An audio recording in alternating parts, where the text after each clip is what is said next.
Good evening, good morning, good whatever it is, wherever you are in this whole blasted world. Welcome. It's a Monday night, 8:01 on the East Coast. Dadman Walking 55 here. Trying to multitask and just thinking like crazy. It has been a heck of a last couple of hours. It's been really, really interesting to see. I've learned things about hotels that will do some interesting things. So when you just try to book a room, but hey, it's all good. It's all good now because you know what? We're here with friends. We're here for another Monday night of sports talk, and we're going to have some fun together. So it might be a little rough tonight. Like I said, we're starting out with this format, doing some different things, and we'll see how this adventure goes. Hopefully, we'll get this down, and it'll be something of a Monday night staple throughout the summer until we get back to SEC football in the in August. And I cannot wait for football, college football specifically again.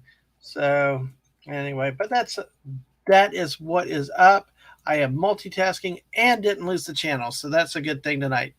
So like we've said, normally a lot of these shows I do as solo, but hey, Saturday night we had the XFL championship game, and for the last several weeks this month, I have been we've had the Friday night show with the great Whoopa Troopa, and we have been talking all things XFL this season. So we figured why not? We'll do it. We'll do a XFL review wrap up of the championship game. Look back at the season tonight in a stream with some of the other stuff that we're going to look at. So hey, without further ado, let me bring in the great. Wow,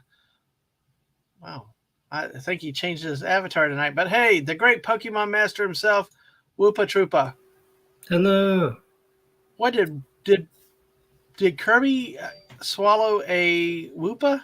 Yes, this is the new Woopa. He's been taken over by Kirby. Oh my goodness! Oh, evil Kirby, evil Kirby. How are you doing tonight? Other than having changed avatars, I'm doing good.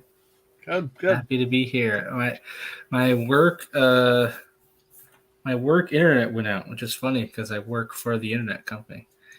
So it was enjoyable to see. What's so funny is you have your own home internet problems. It's like, geez, Yeah, that's the irony of working for a cable company or an internet company.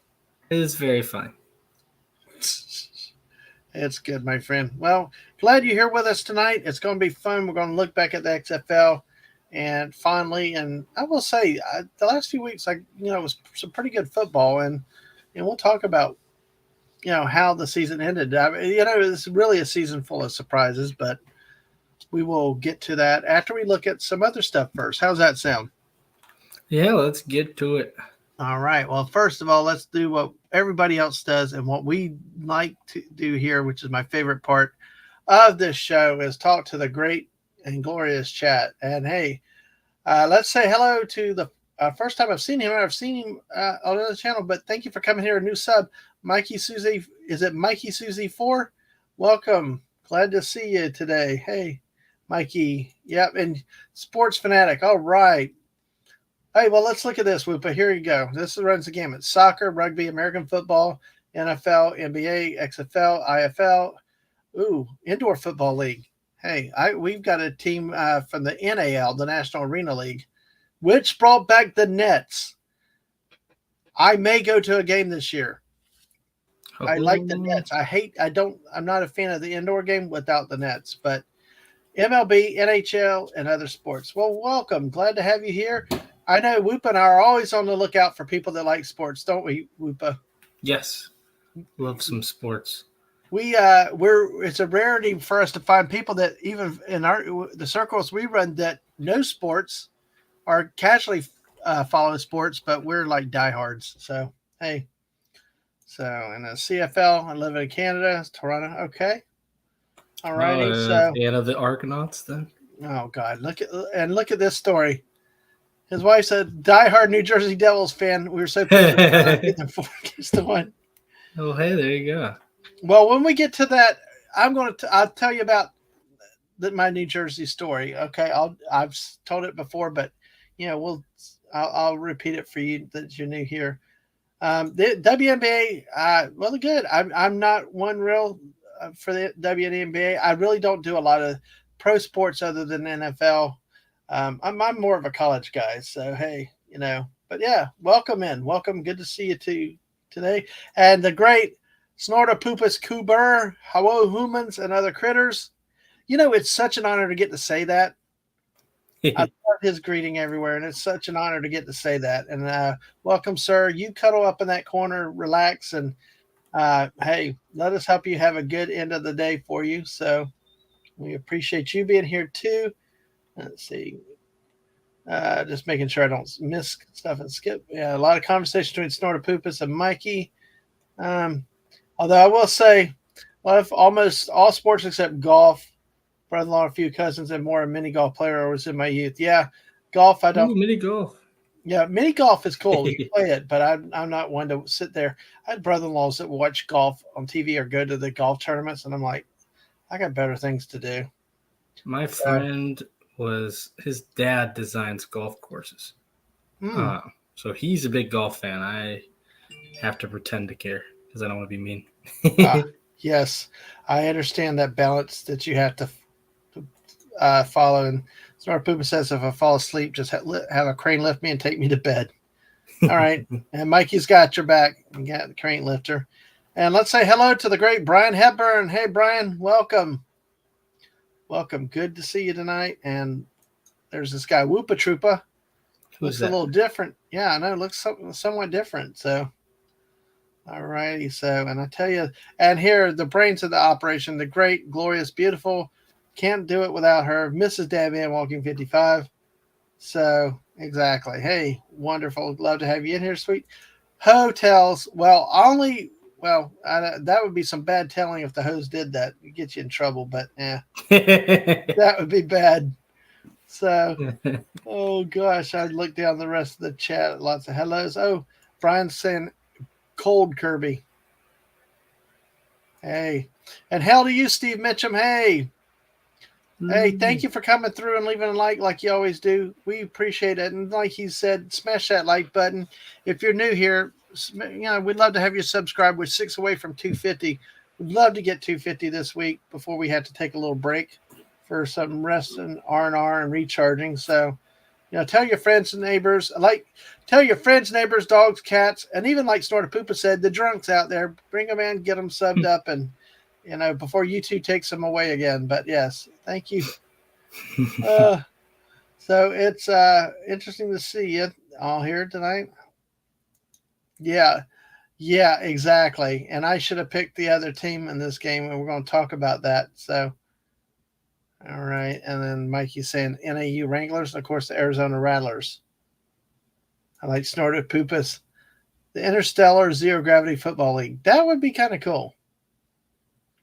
That would be kind of cool, seeing football played in zero gravity. Looks like Mrs. is a fan. Oh, yeah. Yeah. Well, I'll tell you what.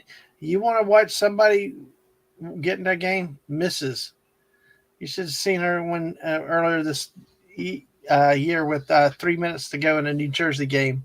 And that was in the regular season. She was all into it. Or go watch a live hockey game. She's pounding that glass. Yeah, she takes her sports seriously, so actually she's more than worth the price of admission than the game sometimes, but hey. All right. Well, we got 9 people hanging out with us to do. Oh, yeah. Here's Snortopoopas. The IZFGLE is cool. It's very cold in space. There you go, sir. And howdy to great Prismatics. Hello. Welcome. Welcome. Good to see you today. So, for anybody that's new, what we do here is we have a laid back, really general format on this show normally on Monday nights. Generally, a lot of times I do it solo. And what I focus on is news stories randomly from soccer to hockey to whatever else, that we come through. Kind of variety. It's more like a sports news variety type thing. Well, with NHL playoffs going on, we've spent a little more time focused on that a little bit and some other things, but we're still working out the format with this show of the coming weeks. And like I said, a lot of times it may be a solo show, but like tonight, we're doing something special, and so instead of having a whole Friday to the XFL, we're bringing the review into the night just 2 days after the game, and we're going to talk the XFL, the championship game, what we saw, kind of some thoughts about the XFL. What I like is if you have questions about what we're talking about, if we say something you're not sure what it is, if you have a question about a sport or something in the league, we'll try to do our best to answer it the best we can. So feel free, let's chat among friends. If you got, and we don't mind people, you're allowed to state your opinion. If you like something, that's good. If you don't like something, that's good. We're fans here just talking from our hearts. And hey, we're wrong most of the time anyway. So don't try to use us for picking your games. So, but hey, that's the general gist of what we're trying to do around here. So make sure you smash that like button. 10 people watching. Sub, and if you're on Twitch, make sure you follow us over on that side. So, Snorapoopas is saying waiting for someone to say the mostly adequate Snorapoopas keeper, and like the missus says, never. So, but hey, on that note, I think I got the tweet out. I think we're going. Whoopa, since we last talked, how are you doing these days? I'm doing fantastic. All right. Right. Have you been following the NHL? Oh, let me say hello before we get started to B from O. Hey, B. Welcome, my friend. Hey, welcome. Good to have you in here. Good to see you. We're going to be light on the SEC football this week, but hey, we got other things. But we got a little bit of SEC, an article from the SEC, but it's more of a national article that we're going to hit up. But how have you been doing? Outside of the XFL, what other sports have you been able to watch lately? Yeah, no, I've been watching I've been watching the NHL as well. I've been paying attention. There's some things that I find rather funny that have happened, and some things that are sad. It all depends on who you're rooting for. But no, overall, there's a lot of interesting stuff going on in the NHL. Not necessarily for this year, but for next year. There's going to be a lot of teams have underperformed in the playoffs, and the cap space has been an issue, and it will go up soon, but not next year. And some teams may not be able to wait that long. And I think this offseason is going to be pretty wild based on what we've seen in the playoffs this year. Yeah, a lot of trades before the trade deadline to boost up the rosters this year. I know New Jersey made a number of moves, but see, those moves don't always work out. When they get eliminated, the Rangers had made some moves, went out first round, replaced the coach. So yeah, we're gonna see. I mean, I don't want to spoil it too much what I'm thinking, but there's definitely gonna be some interesting developments. That's all I'll say. Well, that's cool, but we'll see. That's sometimes the best part of any sport is the off season. Seeing what happens with the moves that are being made and whatever's going on. So, and it's funny how sports has transitioned over the years. Years ago, it was pretty much when I was growing up, about the 70s and 80s. It was, you had real off seasons. Now, I don't think any league really has an off season anymore between free agency, drafts. The sports year goes round and round, mini camps, and so much money's involved. You can't afford to lay off because used to. It was like, that's why they had the NFL training camps, was because they come back in, get into shape. But now these athletes are working out all the time, and it's a completely different mindset with the way the sports are approached. A lot of money involved, though, so. Oh yeah. And the thing is also talent. If you don't get out of shape, there's somebody there that's going to take your job if you're not careful. Oh, so, that's for sure. No, there's less margin for error ever, I think. Mm-hmm. Absolutely. And there's a lot more. I think there's a lot more athletes too. Which is part of it, what I've heard described. Have you ever heard the term replacement level? I think I have, but help explain it to us if anybody's not familiar with that. So the term replacement level is basically a player you think can a player that's kind of like a bench piece.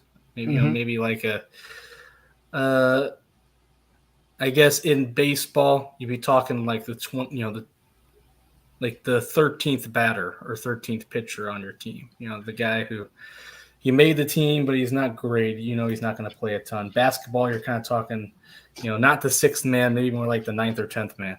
Uh, uh, but guys like that they call them replacement level because they say, well, not basically you could take, if you take a guy from the minor leagues and switch him out with them, a good player from the minor leagues, swap out that last guy, is pretty much not going to see a change. That they're easily replaceable, or you can sign some guy to a league minimum and replace him. Mm-hmm. I think there's a lot more of those guys nowadays. I think it's like the depth pieces. The star players are still star players no matter what. There's different things about them, but at the end, different eras, but they're still all-time greats everywhere you go. I think the big difference is a lot of these guys you used to be able to carve out a pretty good career if you had experience. Maybe you had one good season, and then you could string that along for a long career. Nowadays, I think there's so many players kind of on that lower echelon, kind of fringe NBA players. There's so many of those guys. You got to really fight to stay on those rosters. Absolutely, absolutely. So, hey, the I'm hitting buttons incorrectly. Sorry. We had somebody come in. I hit the wrong button on it. Carolyn Hemingway, thank you for being here tonight. Good to see you. Everybody's greeting them. Yeah, absolutely. It's really, really a challenge this day and age with, it's a 365-day season now. These athletes are in much better shape than they ever were before. And, you watch the 70s athletes and stuff, and, you know, that was a time, really they really put all their effort back then into the training camps, and really they just went on vacation and didn't do much, you know, in the off season. You really truly came into training camp and you had to uh, get with the program really quickly. So, but hey, all Yeah, right. and I think what else you had all those videos back in the 80s and 90s. That, hey, here's the guy coming in and everyone's smoking in the locker room. I always think that's funny because you never see that now. Everyone back in the day, they've got their cigarettes out and just right Mm-hmm. after the game. I know, it's crazy. I know, it's awesome. It's it really it's really, I tell you, it's really funny to watch, to look at the differences between now and then. It was really, really crazy to see back then, but Well, I think one thing that I would love to see, uh, and one thing that I think a lot of people would like to see is uh, the rivalries. You mm-hmm, know, there used to be there. I know the rivalries don't still exist, but people are very friendly. They talk about nowadays in the NBA, everyone a lot of not everyone, but a lot of people kind of just work out together in the off season. You've got people from the Lakers and people from the Warriors and people from the Suns and people from the Nuggets. All these guys, they just come yeah, together in the off season and train, and they're buddies, which is not the worst thing ever. But you're talking about yeah, early, in the '90s with people hated each other. Like oh there's yeah, people still, some of the legends of the game that they talk about. You bring them up, they're like, no, I don't talk to him. I would never talk to him. And I know mm-hmm, maybe it's not good for the person himself. Um, uh, what's it? Sorry. brain blanked for a second. Maybe it's not good for like the person, but you look at the product. I mean, look at some of the bad boy Pistons. A lot of people did Mm-hmm. not like them. The Bill Lambier, some of the hard fouls he did. He tried to take people out. There were fights all around. It led into. I feel like kind of ended with Ron Artest. I think that maybe that did a lot of it because when he, Malice at the Palace, Oh yeah. craziness there. And after that, I mean, some of it is the newer generation of NBA players just aren't necessarily like that. But I Right. think after Malice in the Palace, the NBA was like, oh, okay, Well, let me say one thing. The Prismatics is leaving us. Hey, we will. Thank you for coming by for a bit, though. It's late in Norway. Hey, or leave it on and listen to us as you drift off to sleep. I like putting people to sleep. So it's okay. I look at it as a badge of honor. So all right, sorry, Whoopa, with that. So, but like Brian Hepburn saying back in the day, chewing tobacco, now it's gum. Yeah. Oh yeah. Exactly. So Hey, and that's better for your teeth at the very least. Exactly. So, and let's say hail to Small Time Republic, another one of the channel Auburn Tiger fans, or War Eagle, I guess. So everybody says Roll Tide. I'll say War Eagle. It doesn't annoy me as much. So hey, said Michael Jordan would never traded jerseys with the opponent after game, as far as I know. No, absolutely. Well, my favorite, I love Larry Bird. I don't know. I don't really have an NBA team. Yeah. I was a Celtics fan for a while, and I got mad at some of the things people did. Yeah. But I just remember all the stories they have about Larry Bird are amazing. And they had one, I forget which rookie was just like, he's like, oh man, I grew up watching a lot of, I guess he grew up in Indiana, maybe he grew up watching Larry Bird, and they finally got to play against him in his rookie season. And he went up to Larry Bird and said, hey, it's an honor to play against you. It's great to meet you. And Larry Bird totally ignored him, stared at looked at some other guy on the opposing team and said, you really going to have him guard me tonight? And that was all he said to him. Exactly. So, I do have links, but I'm only bringing Whoopa in tonight because of our XFL talk. Feel free to talk with us in the chat. Like I said, a lot of times this Monday show is eventually going to be a one-man show a lot of times, but I love to hear what you guys have to say in the chat. Like Brian Hepburn too, with the Bill Lambier's Combat Basketball and Super Nintendo was fun. We got Prismatics sleeping. So, and Alaska Jeff, hello, Alaska Jeff. It's going to alert while working. So absolutely, guys. So yeah, share all this stuff. And I've started your comment, Mikey, because we're going to get back to that right when we get into the XFL shortly. So yeah, the Pac-12, Arizona State Sun Devils. So, all right. Well, let's see. Let's go ahead. We got 8 of y'all still here in the chat talking with us, having some fun. We're going to do it. And, here, like what you said, Brian Hepburn is saying there are tons of YouTube videos on Bird's epic trash talk. Watched a couple the other day. So it's fun to watch. And the things he says, it's just like, wow. Yep. He was ruthless to people. Yep. Absolutely. It is. It's crazy. So, all right. Well, let's see. Let's go we're 20 minutes in. Let's go ahead and take a look at our first set of stories. We're going to start off with looking at NHL briefly a little bit tonight. We're going to take a look, currently see what happened, where it's situated. The Eastern Conference's matchups are set with Florida knocking off the second-seeded in the Atlantic Division, the Toronto Maple Leafs. So this game went 4-1 with Florida winning. It was almost a clean sweep, Yeah. So, but the Maple Leafs stole a game. Stole a game on the road down in Florida, which was kind of interesting. We talked about that a few weeks ago, how the Florida Panthers were trying to prevent non-U.S. residents from buying tickets. So, but hey, still didn't matter. They lost a game at home and then won game 5 on the road. 2 overtime games though. Really competitive series here,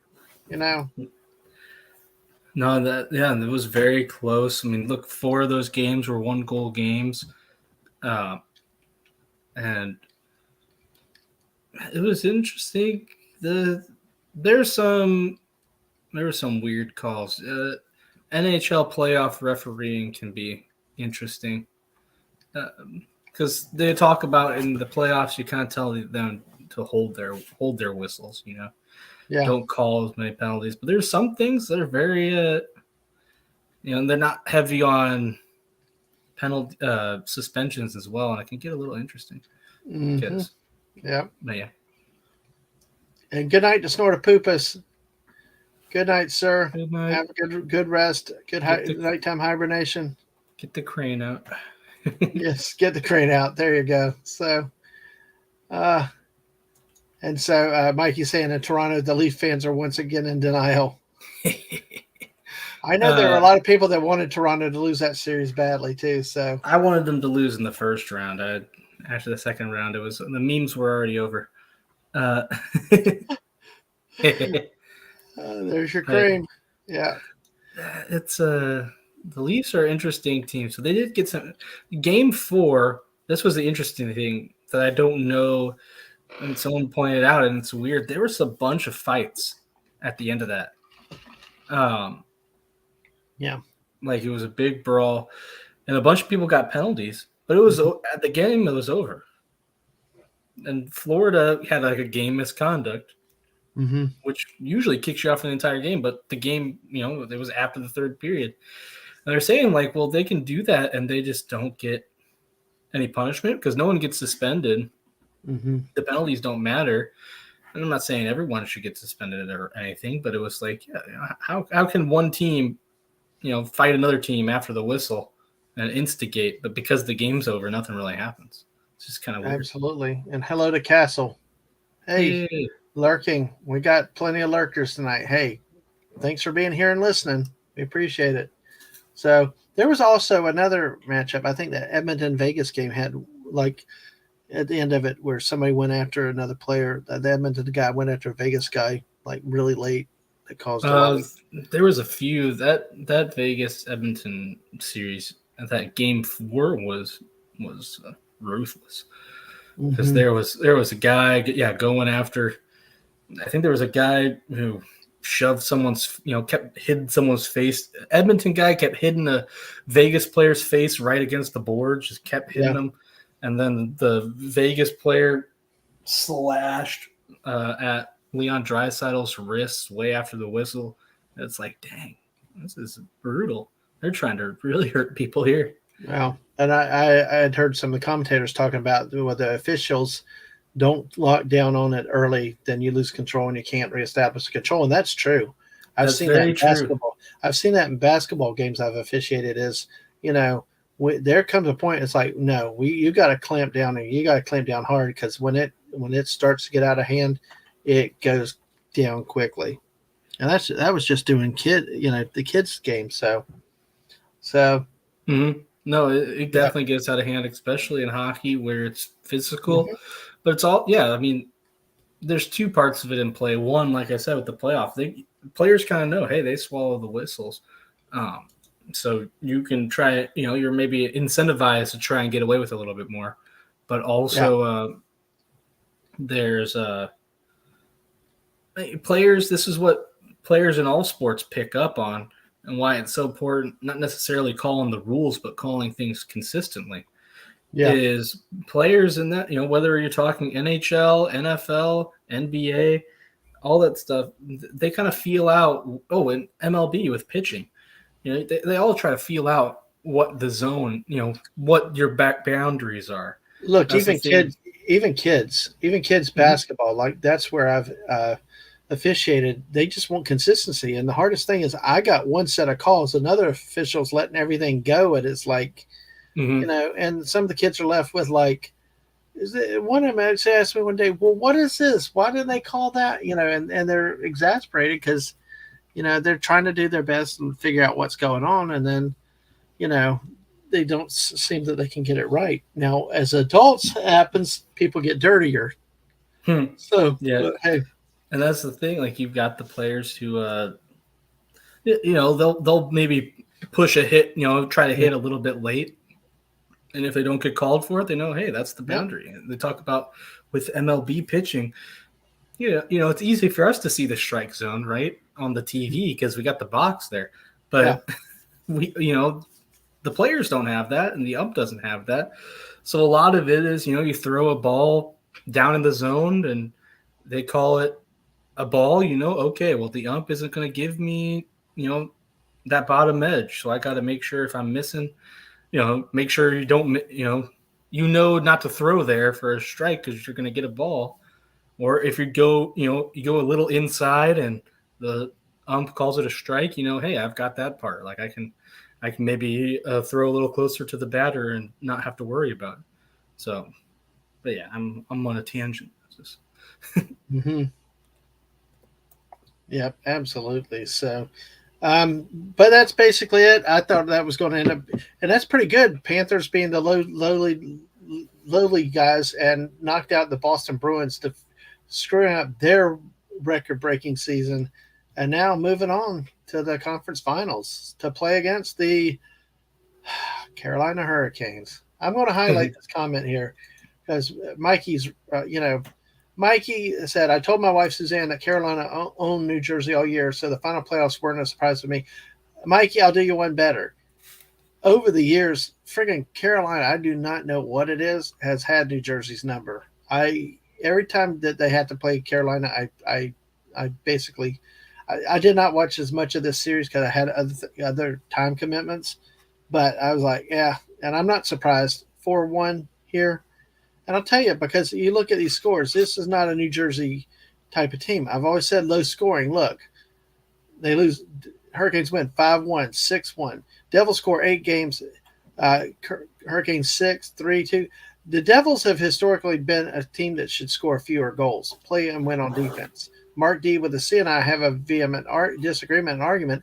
He hated the old 2000s Devils trap and defense type hockey. I loved it. I thought it was good defensive hockey and took advantage of Berdure's abilities and everything else like that.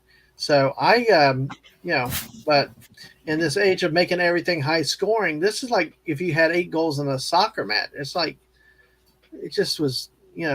I think that you could have too many goals in a game. I like having too many runs in a baseball game sometimes. So it just. But I'm not surprised by this, and Mikey, I agree with you. I'm not surprised with that. That's a very good point because some teams just don't do well against other teams, and historically the Devils have not done well with the Hurricanes. Mm-hmm. No, so, I think, and the Devils feel like a very different team from that early 2000s. They build around defense and Brodeur. They do look like who's that one kid? Akita, whoever, your goalie. He does look like he's got some good potential there. He's still young, doing really well, even in the playoffs. I think a lot of the games that he didn't do that good this time, but he did good in the first round. And New Jersey, their offense is just, I mean, so many of those guys, you're talking Jack Hughes and such, they're just so fast. Yeah. I can tell you, I love fast. Hughes. I love fast players. Somewhat that's because I'm a Penguins fan. Yeah. And when we were winning cups in 2016, 2017, 2015, 2016, our guys were fast as heck. That was the big thing is our, obviously we had the household names like Crosby and Malkin. But you had like all our kind of bottom 6 guys and supporting cast were for the most part just fast. And another thing I like, sorry, I'm getting off track again, but I like players that are menaces. That was one of my favorite players was Patrick Hornqvist. And it was just, he wasn't particularly fast. He wasn't he was decently physical, but nothing like crazy. The biggest thing is he just sat in front of that net and he tried to put the screen on. He ticked off the goalie. Shot comes to the net. If the goalie leaves a rebound, he's poking at it. He's doing everything he can to get it in. And he's just like, people did not like him because he's that's his goal. He's trying to play hockey. It ticks you off, gets in your head. Yep. But not being dirty like some players that I Yep. won't name. But he's not being dirty, but he's just aggressive and doing those things that ticks people off. Yep. Yep. I got you. And Brian Hepburn said Mark has his Rangers voodoo doll out against the Devils. Yeah, probably so. No, it didn't work. He didn't do a good job. Oh, well, it did. Got him in the next series, but hey.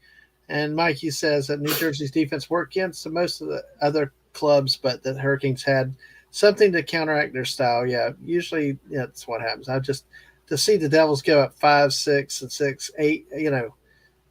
Only one game out of 5, the Devils gave up 3 or fewer goals. That just to me, it's hard to win hockey when you're giving up more than 3 goals. But if you give up, even sure, today's hockey is more scoring, but you give up 6 goals. Your winning percentage is very low. Yep, absolutely. And hey, Jess is here now. Not 2015 for Penguins, the Blackhearts for 2010, 2013, 2015. Okay, so 16, 17 then. Okay, I knew it was around those times when we went to back-to-back. Hey, you got Miss Chicago up here. So get all you guys together. Get Connor Bedard now. So yeah, get on, man. All these people in all these places get Mark from New York, Mikey wherever he is. Just you and the Midwest, Jess in Illinois. It's like, man, get everybody going after each other with this stuff.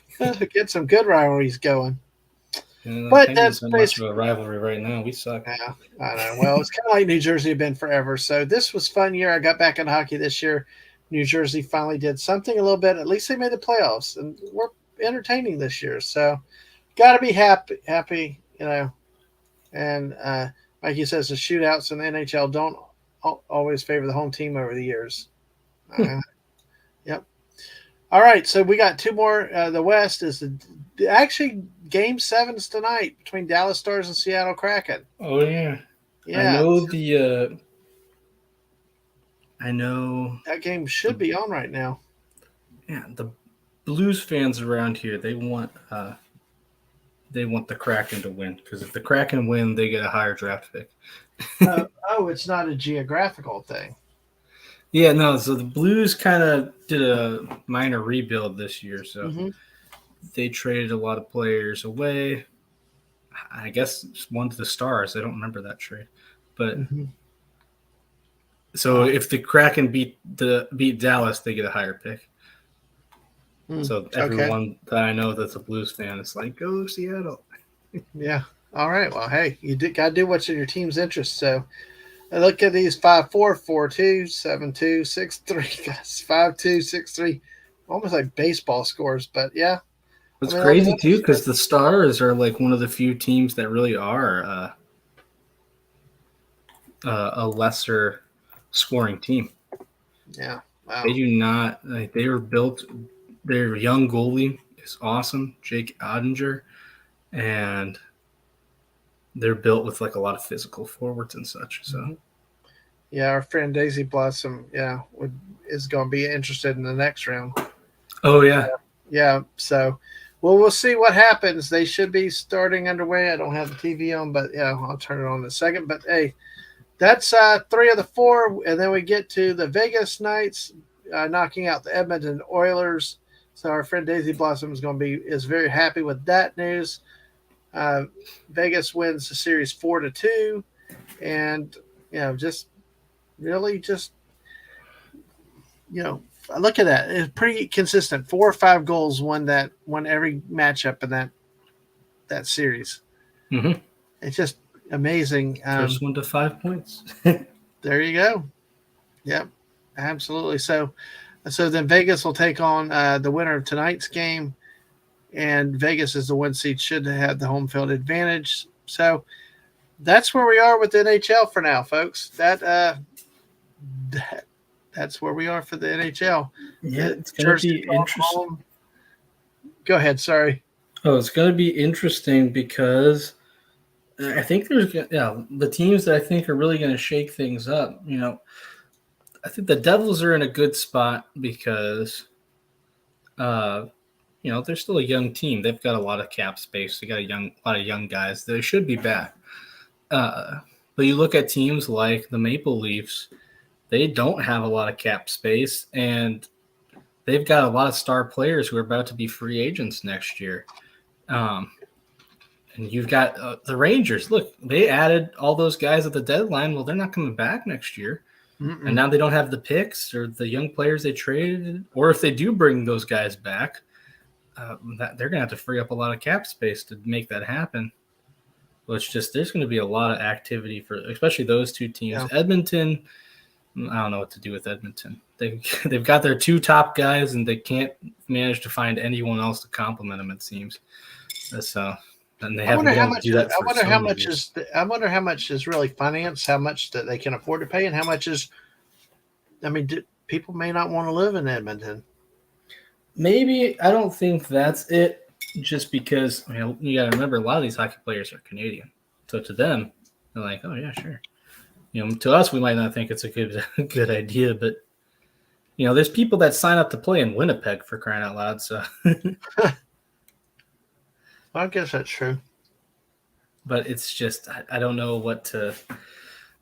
It seems like every move they make, they can't get it done, and I don't think they have a ton of cap. Obviously, they have a ton tied up in Draisaitl and McDavid, but other than that, not really that I can think of. So no, absolutely. But yeah, all right. I think there's going to be a lot of interesting movement this off season. Well, and we got to get through the Stanley Cup, and then we'll see what happens next season. So it will be an interesting off season, but let's enjoy hockey for the last few weeks that we have. So I'm picking the Hurricanes. Just let it be known. Yeah, I'm at this point. I might as well win the whole damn thing. They screwed up my season. So, hey, then you can always say we lost to the champs. Well, speaking of that, speaking of screwing up the season, speaking of losing to the champs, shall we go ahead and turn into the XFL right now? Yeah, let's get to it. Let us go and talk about this championship game. Did you? I don't know if you have any slides tonight, but there's not. Oh, I didn't make any slides. Sorry. Well, I'm just going to bring this up right here because this says it all. Renegades top defenders for improbable XFL title. Definitely was improbable. I mean, you take a team that was struggling, limping into the postseason, lost, I think, 2 or 3 of the last games in a row. Went in at 4-6 into the playoffs. Barely, it took a missed field goal from San Antonio to keep Arlington in the playoffs. That's how bad this team was in the regular season with the offense. Mm-hmm. And then they brought in Luis Perez and at the end, and he was the quarterback to solve everything, to settle, to resurrect them. But I tell you what, folks, watching them, I will show you. I'm going to go back to week 8 here. 18 points. I saw this game, with Perez as quarterback. They moved the ball, but they didn't really score touchdowns. They didn't score a lot. And hey, Rowan McPhee, welcome. Good to see you tonight. Good to see you. So we got that 10. Then the next week, well, they played DC at DC very tough. This was a tale of two halves, folks. Though this was a game that the DC blew basically 26-9 at the 3 quarters. DC in the first half could not be stopped, but the Renegades got hot. 4th quarter, forced overtime. DC ended up winning it. Then the next week, you look here, week 10, the Renegades 9 points. They got slapped. Yeah, exactly. Really struggling type of offense. So even though Luis Perez was brought in to control the offense, to help play quarterback and everything, it was it didn't look good. It looked very clunky. They moved the ball a lot, like I said, in that Orlando game, but they could not put the ball in the end zone. Yeah, and those 9 points were all, XFL scores can be a little wonky, but that was all field goals. Exactly. So then you come to the champion. Actually, I skipped one. The semifinals. They scored 26 against Houston. Uh, we knew That that. was a shocker, especially Yeah, considering what happened week 10. yeah. Week 10. You know, Houston went to Arlington and beat them 25-9. So almost the same score.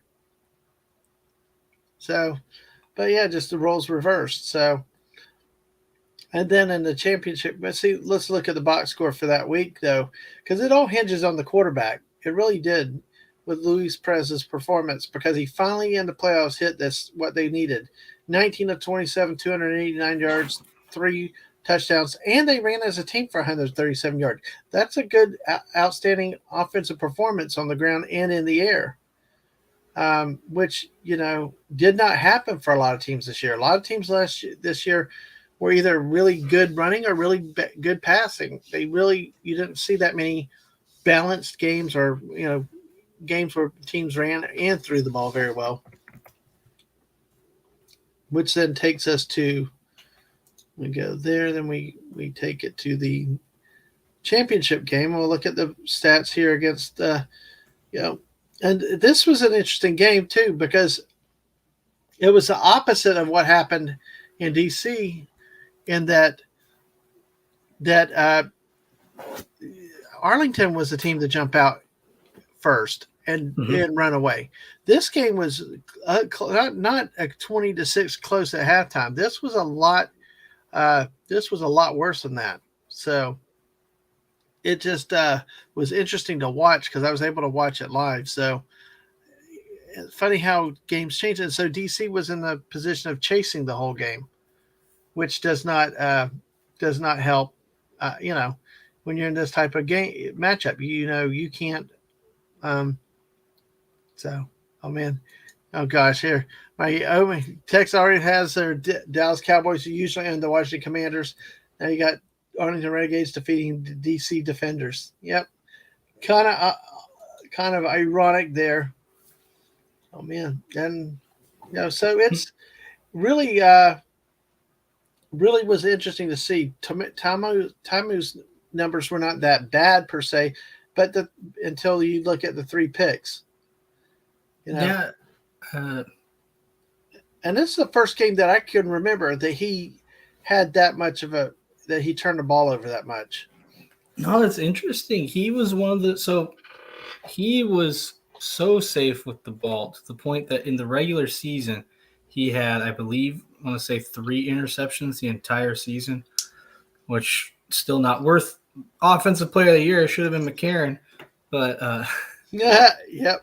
That's very protective with the ball. 3 interceptions, 5 fumbles, but hey, looking at QB numbers, that's pretty normal for this league. Mm-hmm. So 3 interceptions is not normal. There's a lot of people who played less games that, a lot of people who played half the games and 3 more interceptions than that. Mm-hmm. But so regular season, he had 3 total interceptions. In these 2 playoff games, he had 5. And you're going to talk about Renegades were a pretty good team. The Dragons didn't have the best defense. They weren't known for their defense. So that's pretty surprising. Yep. No, they didn't. So it's just weird to see what happened to him. It's not what you would have expected at all. No, but I'll tell you what was consistent was Arlington's defense. Even though they ended up giving up 26 points, it really was they were kind of garbage points in the second half. I mean, and the thing is they kept at least a 2 to 3 score lead all the time. When DC would pull close, Arlington scored again. So, see, and this was on top of it with like Josh Hammond of all people, 6 catches, 127 yards. We were talking about Mr. Possession Receiver. He was a big touchdown target for them in this game. And you notice another thing is they only had 2 ball carriers for DC. No Derek King this game.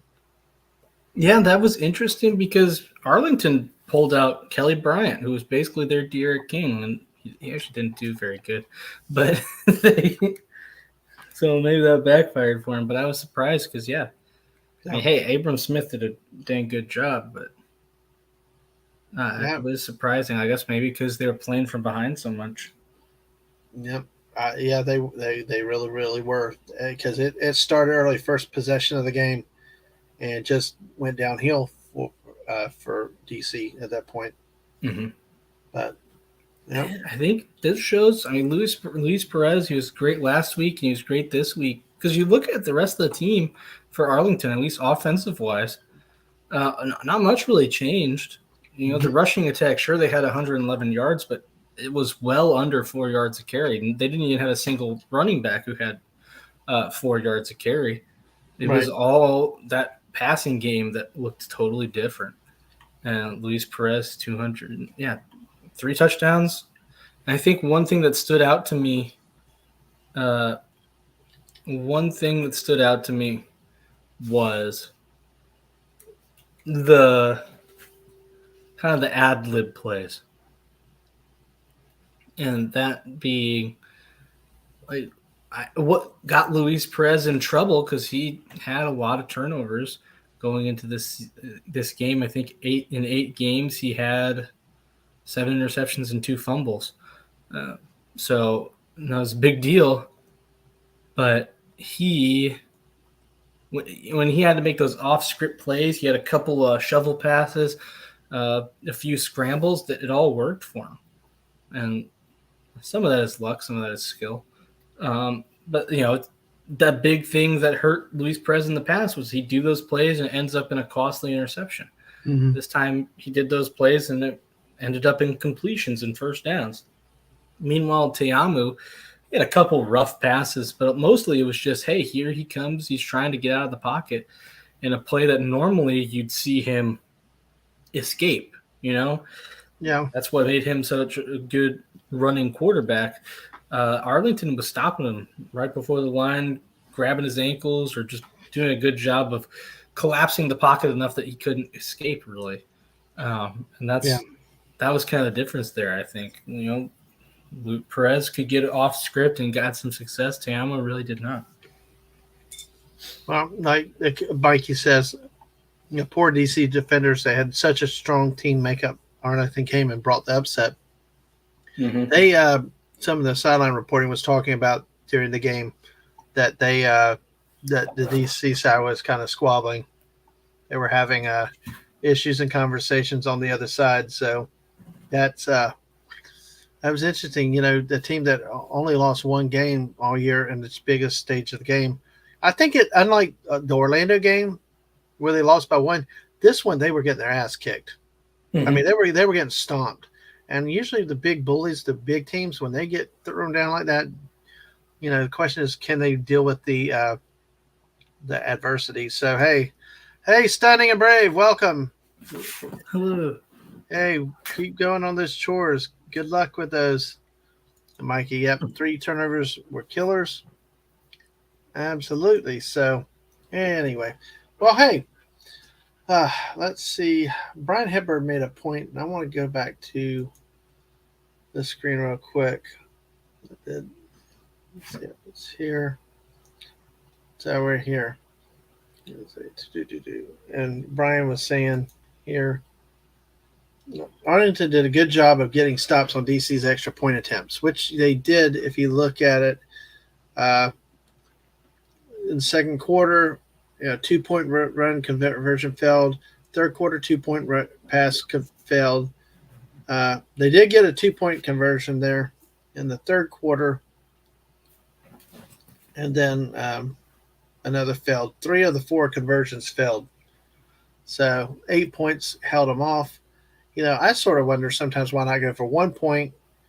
Maybe 3 other points would keep you closer. But then again, you got the 3-point conversion too that you have to factor in there. So, which is an oddity with his league, which kind of makes it different, Mm-hmm. So, I like it, but I don't think I'd want it in the NFL. But I like it here. Right, it's different here. It makes it unique, kind of like the AFL, like the National Arena or the NAL, the National Arena League. Either one that have nets for indoor football. It really adds something to the gameplay, makes it kind of unique. Gives its own character. But that's in what you're saying, like there. Let's see. one, two, three, two, three. But see, even let's see, even the Renegades had I think three failed conversions. So hey, but see the but unlike do you see the Arlington was prepared to go for 1 point, single point conversions. Mm-hmm. So but hey, that was the championship game. It truly was the opposite of the first game, where this time Arlington ran out and well, unlike the last time, Arlington really never looked back. They kept the margin, unlike the matchup in DC, where DC Arlington was able to come back and force overtime. In that case, DC did not extend the lead. It's like I've always taught to my kids too, is about basketball, college basketball, is extend that lead, hold that lead, extend that lead. I mean, when I've coached kids, I've like extend that lead, hold it, extend that lead, just or if you're behind, just chip away. Well, DC didn't do that when they were at home a few weeks ago. It resulted in overtime. This game, Arlington kept, it was like the one step ahead, almost like teasing them. They thought they were about it, and then they moved ahead. So, hey. And hey, Balzette, welcome. Welcome. Good to see you tonight. Hey. Yeah, And like I Brian said, said here, but especially with them chasing so far down, they gained some momentum and then they fell on the conversion. And you could actually see that team. DC was a defeated team playing that game. It's like they were wearing it on their shoulders because every time they made a challenge, Arlington responded. And that was mhm. causing some visible frustrations. So, Yeah, no, they did a great job, and DC really didn't make it close until the end of the game with the capitalizing on a fumble, and by then it was kind of just too late. hmm exactly. So that was a very interesting. So that's pretty much the championship game in a nutshell. Do you have any other thoughts, Whoopa, or So any other comments?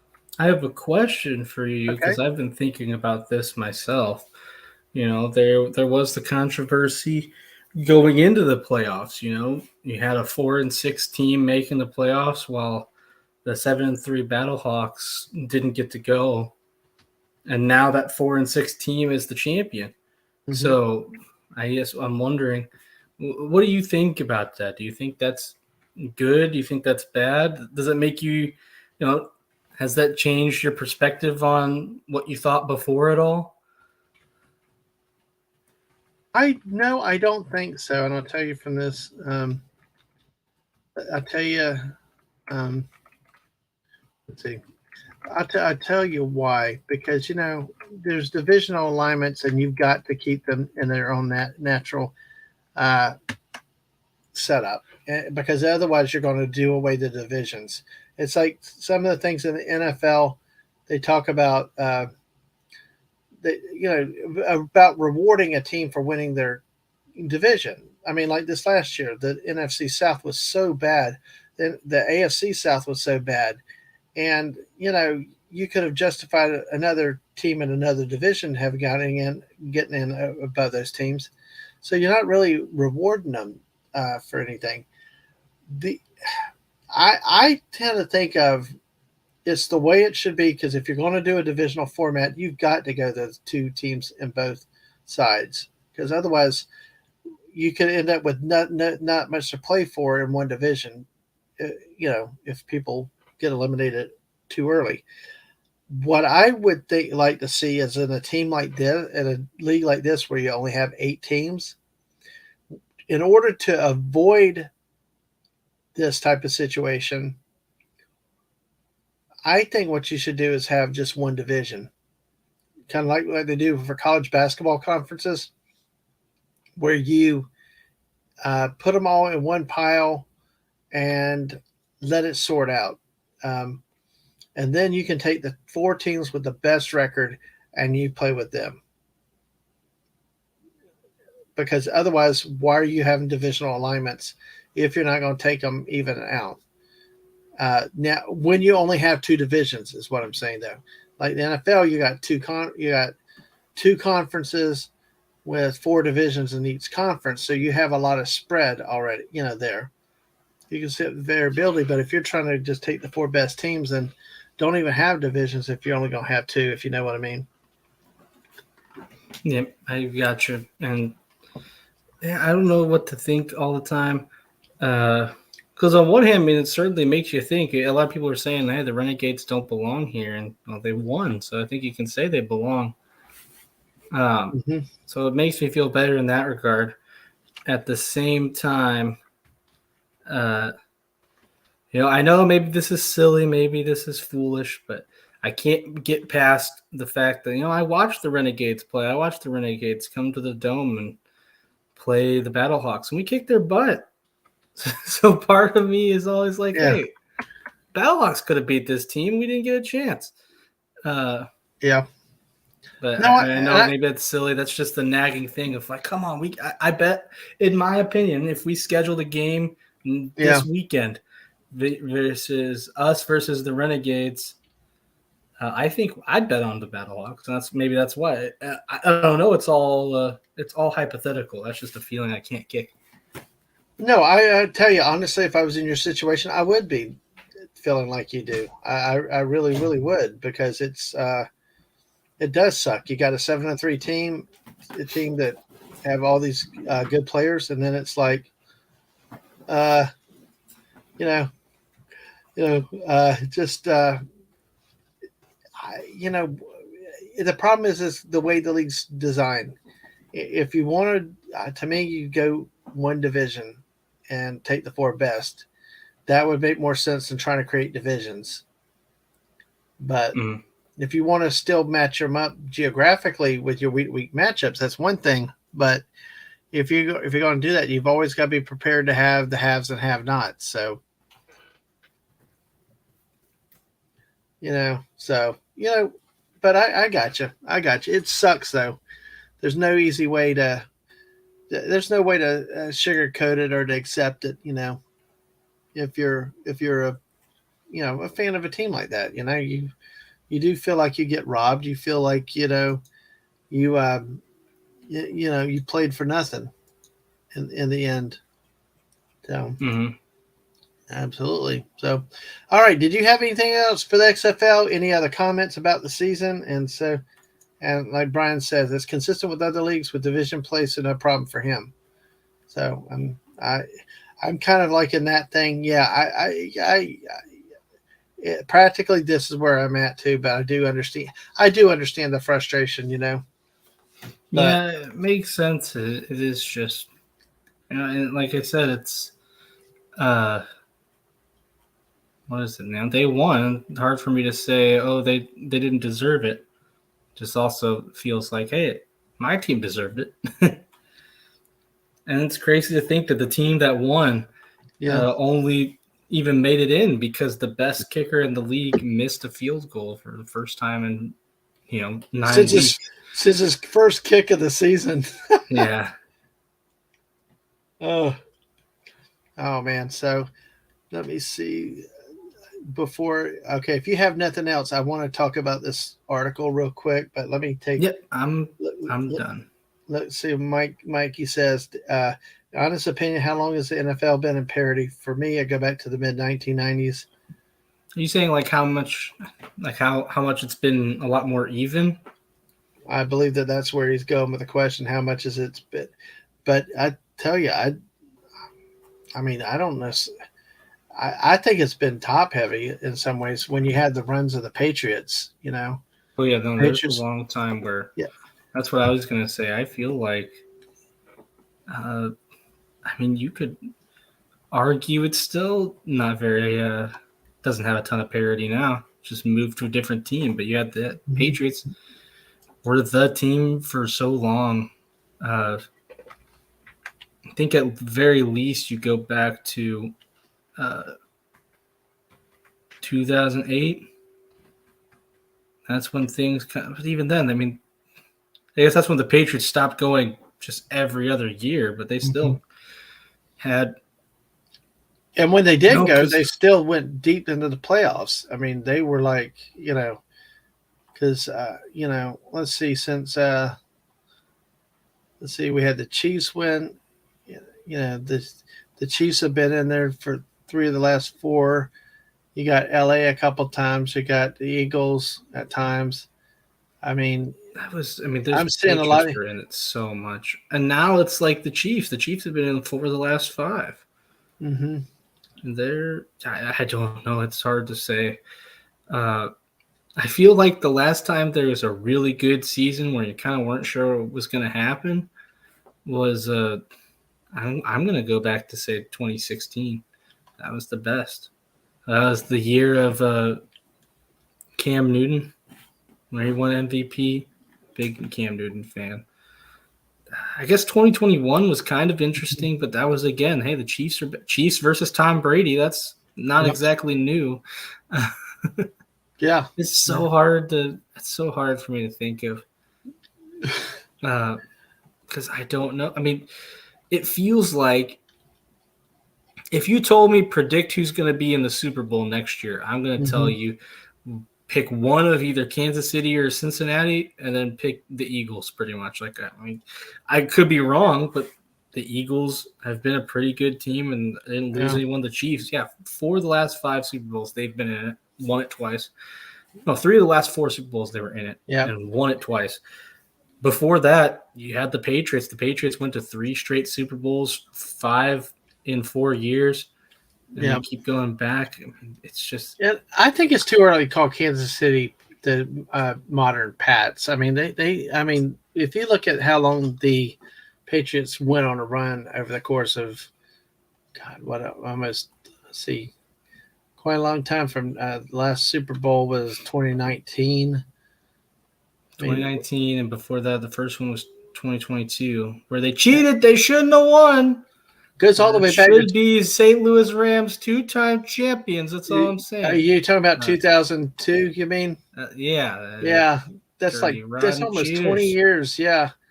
The dang Spygate, them and their dang cameras. Screw you. Don't forget about the deflated balls. Tom Brady's deflated balls. Yeah, that was later. Yeah. I'm mad about this because there's so many things. It's like, oh, yeah, they knew what plays were happening. Well, they won by 3 points. They can't. No, whatever. Brian, thank you for reminding me of that crap. Yeah, thank you. But yeah, I do agree. I think with Brian Hepburn, his second thing, they have to win a few more before you call them a dynasty. But I mean, dang, Patrick Mahomes starter for 4 years, Super Bowl 3 years. It's just not. It doesn't get much better than that. And the 1 year he didn't make it, they played in the AFC Championship, so he got close. And man, I wanted the Bengals to win that one so bad. Yeah. That's the one thing though. I think the Bengals really right now, I guess I don't know. But man, the Bengals I think are serious. I think if anyone's going to upset the Chiefs for the next 2 or 3 years, the Bengals have a real shot. They did it once and they almost did it last year. Their offensive line got better. Yep. Joe Burrow is the real deal. Look at all the wide receivers they have. I'm going off on a tangent. No, I know, but I love the Bengals. I think there has the potential to be more parity than there has been in a long time. But until some of the teams in the AFC knock off Kansas City, until you see more, other teams making the Super Bowl, then it's hard to call it parity. But yeah. The AFC is very interesting this year, but you look at the NFC, there's not a ton of talent there right now. Not that there's not bad team, but you got like the Cardinals, I think, have a really good framework. But first of all, look, they did bad last year with a good framework. And second of all, Kyler Murray's going to miss half the year. Well, listen, like Mahomes is scary to watch. He could be one hit from some of the series. Look, the Jaguars busted his ankle up. He's still He Oh still yeah, got out there and finished the game and stuff. Like, he's a freak of nature watching him he play. does worry me. There's so many times that I'm like, I remember this. It's funny because I always thought, oh man, I'm turning into one of those guys who shouts to the TV.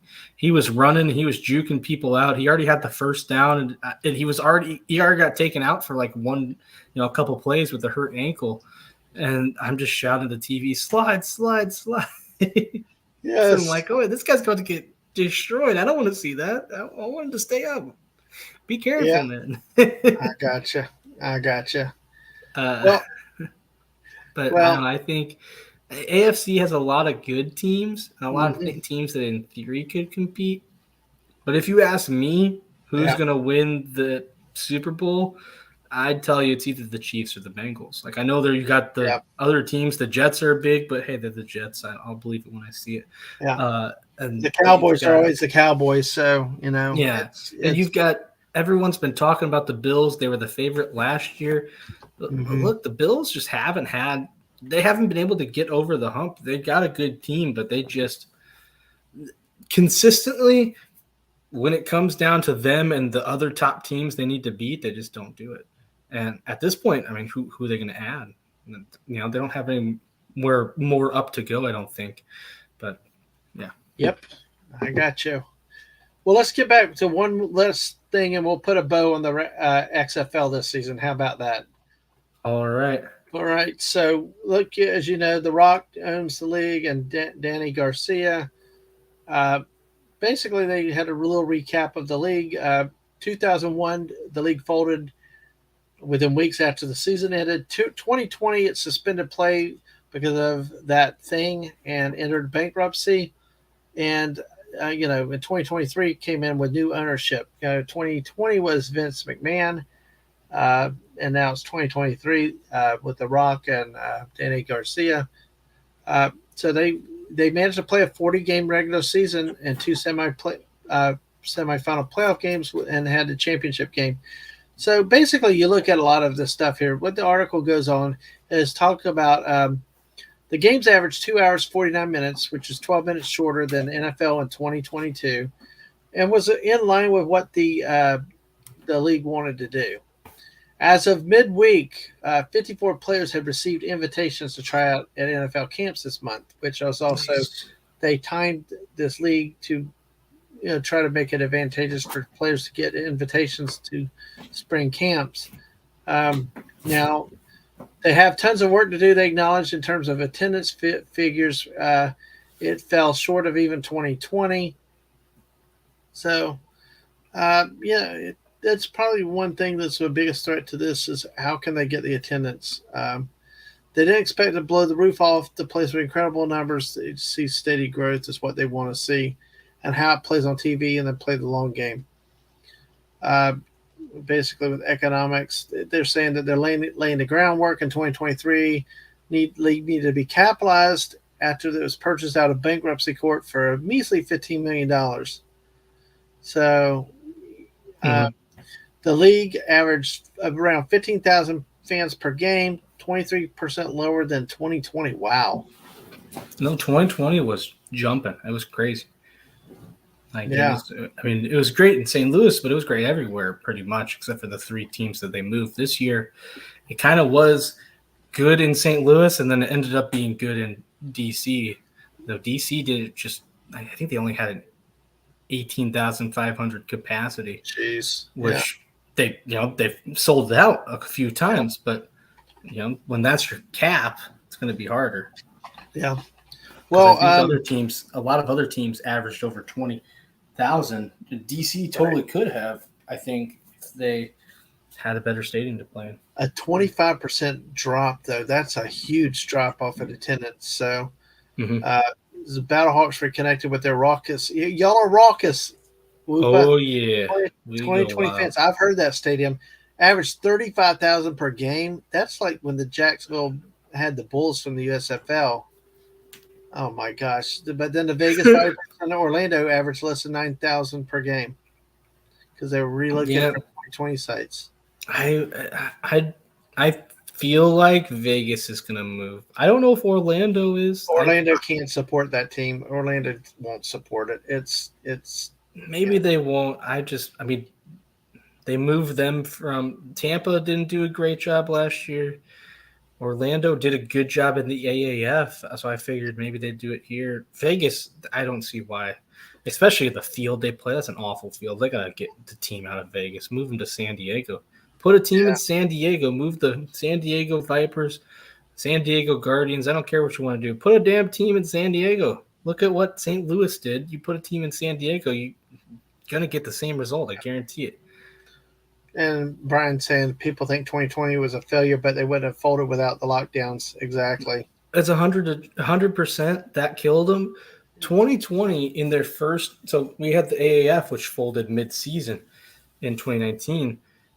The XFL had better beat their 7-week TV viewership in their first week. The 2020 XFL, which is why I'm mad that it went away and mad at everything that happened because it did such a good job. The 2020 XFL, like that was spring football. It was working. Everyone, I never saw any as much hype for a spring football league as I did that year. And the results, the football was great. Not that this football wasn't good, and not that the AAF wasn't good.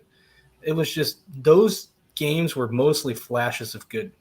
Right. With the 2020 XFL had consistently a lot of good players. I feel like basically every game was worth watching. Yeah. And one of the selling points with the league is like the USFL. It's a gateway to the NFL too. So, you know, it's the time frame with it is to get them to camps and stuff, get them game tape and stuff. You know, they've even the XFL reached with the agreement with the NFL to share the results of the rule book. 3 officials worked games this season on loan from the development program. So, you know, it's a lot of back and forth with this. And this hub model thing was something I was not aware of, where they actually practice in one location and play their games in their home cities. This was kind of a bizarre thing, but you were aware of that.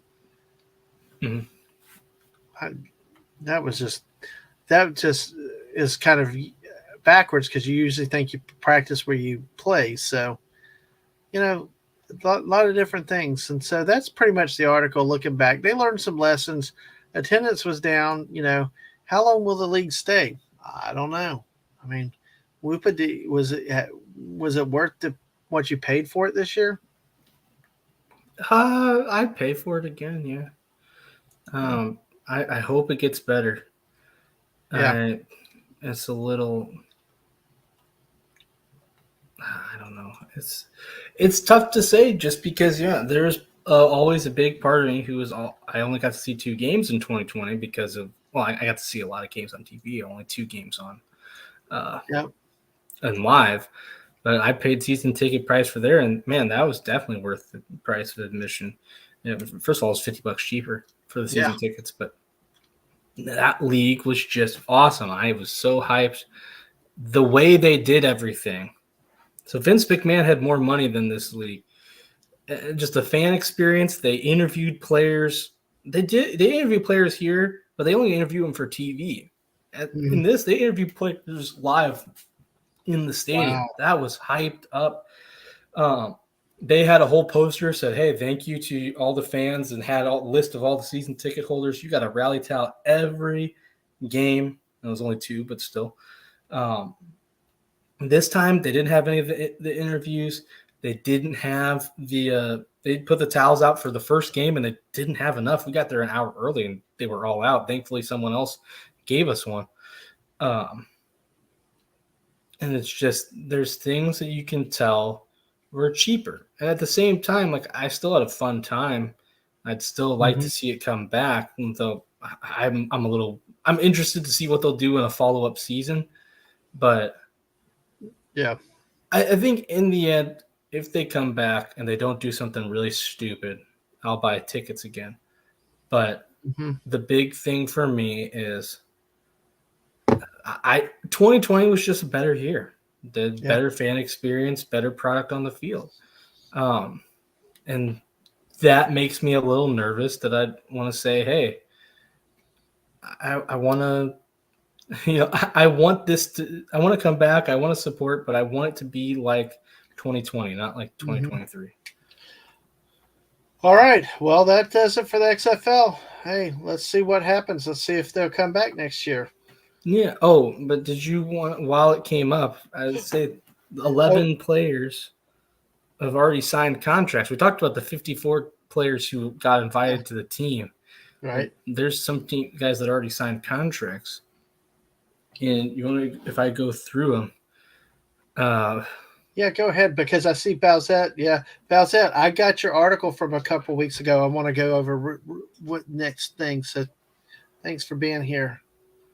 But um, yeah, go ahead.